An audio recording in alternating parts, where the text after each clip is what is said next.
Assalamualaikum warahmatullahi wabarakatuh. Pertama-tama perkenalkan nama saya Rahmadania, kelas B dengan NIM 2122311337. Kepada yang terhormat yaitu dosen pengampu dengan mata kuliah forensik digital yaitu Dirman Eskom Enkom. Nah, baik, di sini kita langsung aja masuk untuk mempresentasikan mengenai judul besarnya yaitu komputer forensik. Nah, jadi mengenai komputer forensik ini banyak digunakan tuh untuk mengidentifikasi bukti-bukti kinerja hajatan siber. Nah, nanti sebenarnya forensik digital ini sendiri merupakan cabang dari cyber security. Nah, nanti awalnya forensik digital hanya ini digunakan untuk komputer saja. Nah, namun kini akan diperluas lagi hingga nanti semua perangkat yang menyimpan ke data digital tersebut. Langsung aja masuk ke slide selanjutnya yaitu mengenai sejarah komputer. Nah, di sini mengenai sejarah komputer yang saya sudah ketahui dan membaca dari website juga. Jadi di mana sejarah komputer forensik ini barang bukti yang berasal dari komputer telah muncul dalam persidangan hampir 30 tahun yang dimana awal tahun 1970-an saat Kongres Amerika Serikat mulai merealisasikan kelemahan hukum yang ada dan mencari solusi terbaru yang lebih cepat dalam menyelesaikan kejahatan komputer. Nah, nanti baru pada 1976 US Federal Rules of Defense menyatakan hukum atas permasalahan kejahatan komputer. Nah, nanti setelah itu akan muncul lagi beberapa hukum yang menyatakan mengenai permasalahan tersebut.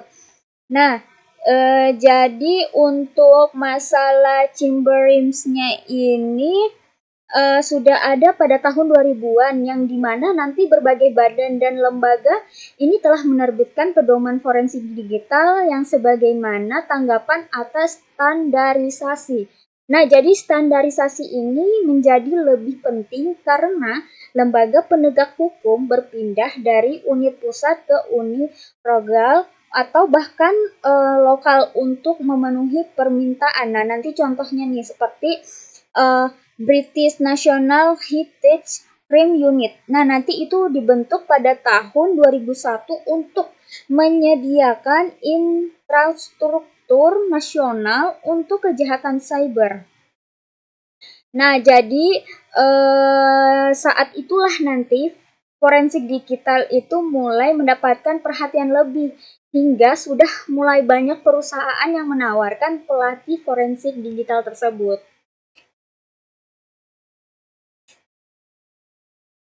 Baik, langkah selanjutnya yaitu latar belakang. Nah, nanti yang dimana latar belakang ini kita akan mengetahui perkembangan teknologi informasi dan komputer TIK. Nah, telah mengalami kemajuan yang sangat pesat. Nah, terutama sekali diketemukannya teknologi yang menghubungkan antar komputer networking dan internet.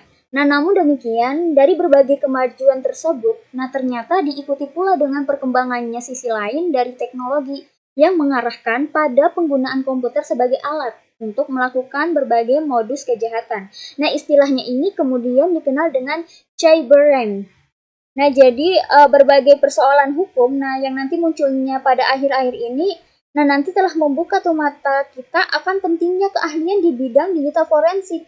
Nah, dalam mendukung investigasi dan pencarian barang bukti pada kasus kejahatan. Nah, nanti khususnya pada bidang komputer yang tadi saya sebutkan tadi. Nah, nanti di dalam hal komputer forensik ini ada salah satu bidang yang sangat mendukung upaya-upaya untuk menegakkan hukum terhadap tindakan kejahatan dengan bantuan komputer. Nah, nanti pada kepada Jude Robbins 2021 kalau nggak salah menyatakan kejahatan dan pekerjaan dan yang memerlukan bukti dari keahlian komputer fisik forensik itu dia bisa menuntut menggunakan barang bukti komputer dalam kejahatan yang bermacam-macam seperti pertama obat bius, yang kedua pornografi anak, yang ketiga pembunuhan, dan keempat penggelapan keuangan. Nah, selanjutnya yang kedua yaitu detektif swasta bisa mempergunakan rekaman pada sistem komputer untuk melacak kasus penggelapan, penceraian, dan diskriminasi dan pelecehan. Dan selanjutnya yang ketiga yaitu perusahaan asuransi bisa mengurangi biaya dengan bukti komputer yang menyatakan kemungkinan penggelapan pada insiden kebakaran atau kompensasi pekerja. Nah, nanti perusahaan ini menyewa ahli komputer forensik untuk menentukan bukti yang berkaitan dengan pelecehan seksual, penipuan, pencurian rahasia dagang, dan informasi rahasia internal yang lainnya. Nah, yang terakhir yaitu petugas juga bakal menegakkan hukum, sering memerlukan bantuan dalam persiapan, penggeledahan, dan penyitaan perangkat pada komputer.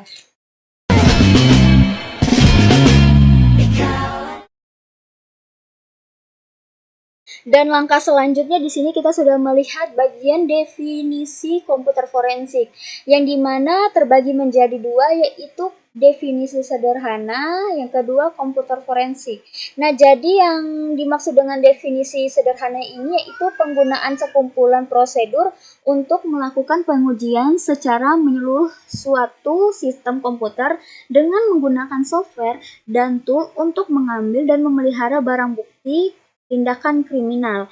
Yang kedua yaitu komputer forensik, yang dimana aktivitas yang berhubungan dengan pemeliharaan, identifikasi, pengambilan dan penyaringan, serta mendokumentasi bukti komputer dalam kejahatan pada komputer.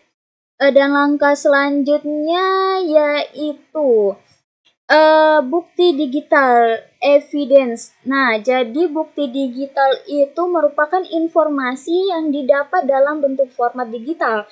Nah, selain itu yang terdapat 4 elemen kunci yang di dalamnya teknologi informasi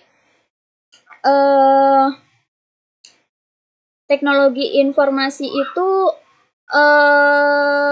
adalah sebagai berikut. Nah, di sini kita sudah lihat tuh ada beberapa, ada empat bukti. Yang pertama identifikasi dari bukti digital, yaitu dari penyimpanan di bukti digital, analisa bukti digital, dan presentasi bukti digital tersebut. Nah, selanjutnya yaitu manajemen bukti, yang dimana manajemen bukti ini ada dua istilah dalam manajemen barang bukti, antara lain the kind of conducted release of evidence, yang dijelaskan sangat membantu investigator dalam mengungkapkan suatu kasus. Jadi metodologi komputer forensik ini yaitu metodologi yang digunakan untuk menginvestigasi kejahatan dalam teknologi informasi yang dibagi menjadi dua. Yang pertama search seizure, yang kedua pencarian informasi. Dan langsung masuk ke slide selanjutnya. Maaf, tadi ada kesalahan. Dan memasuki dari slide selanjutnya, yaitu pertama search and seizure. Nah, yang dimana yang dimaksud ini yaitu mengenai tentang pencarian data, yang dimana seorang investigator harus terjun langsung ke dalam kasus tersebut. Nah, dia harus mencari dan menghadapi dalam hal ini dengan menggunakan teknologi informasi. Apalagi sekarang teknologi informasi ini kan sekarang sudah canggih. Nah, jadi kita bisa mencari menggunakan alat bantu, yaitu dengan menggunakan hardware. Nah, nanti sehingga investigator ini kan mampu mengidentifikasikan untuk menganalisa dan memproses bukti yang berupa fisik. Dan langkah selanjutnya yaitu mengenai tentang pencarian informasi. Nah, jadi untuk mengenai pencarian informasi itu kita sama dari hal yang pertama tadi, mengenai search-nya. Search itu kan mengenai pencarian juga. Nah, jadi yang saya tahu dari beberapa tahapan dalam pencarian informasi ini kan khususnya dalam bidang teknologi informasi. Nah, nanti di dalam teknologi informasi ini tuh akan kita menemukan lokasi tempat terjadi perkara investigator. Nah, yang kedua kita nanti akan menggali tuh informasi dari aktivitas yang tercatat dalam log yang ada di komputer. Nah, yang ketiga ini nanti penyitaan media penyimpanan data atau data strategis yang dianggap nanti kita akan membantu proses untuk penyidikan dan sehingga kita akan memecahkan hal-hal tersebut. Nah, nanti kita akan melanjutkan dengan slide selanjutnya yaitu mengenai data recovery. Nah, jadi data recovery ini yaitu merupakan bagian dari analisa forensik. Nah, nanti yang dimana hal ini merupakan komponen penting yang dimana di dalam mengetahui apa yang telah terjadi bagian rekaman data atau korespondensi dan petunjuk lainnya. Nanti data-data ini akan tersimpan secara otomatis di dalam aplikasi software. Kita bisa juga menyimpannya itu menggunakan hardware yaitu berupa modem, bisa juga menggunakan penyimpanan data. Ada juga aplikasi tersebut. Nah, jadi masalah kesimpulan presentasi saya ini yang mengenai tentang komputer forensik ini yaitu yang dimana nanti metodenya yang banyak digunakan adalah search dan seizure dan pencarian informasi. Nah, itu dua hal itu sangat penting dalam kita melakukan untuk penyelidikan apalagi investigator. Nah, nanti search dan seizure ini merupakan metode yang paling banyak nih yang nanti yang digunakan. Nah, sedangkan pencarian informasi ini menginformasikan search yang dimana search ini artinya mencari informasi dari beberapa informasi yang kita dapatkan dengan menggunakan aplikasi software tersebut. Nah, kan aplikasi software tersebut kan itu memiliki beberapa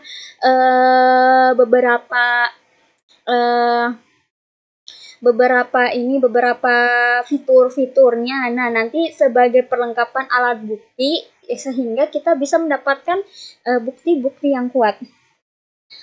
Mungkin itu aja presentasi saya untuk hari ini untuk mengenai kekurangan serta kelebihannya ataupun ada kesalahan mohon dimaafkan, kurang dan lebihnya mohon dimaafkan. Wassalamualaikum warahmatullahi wabarakatuh.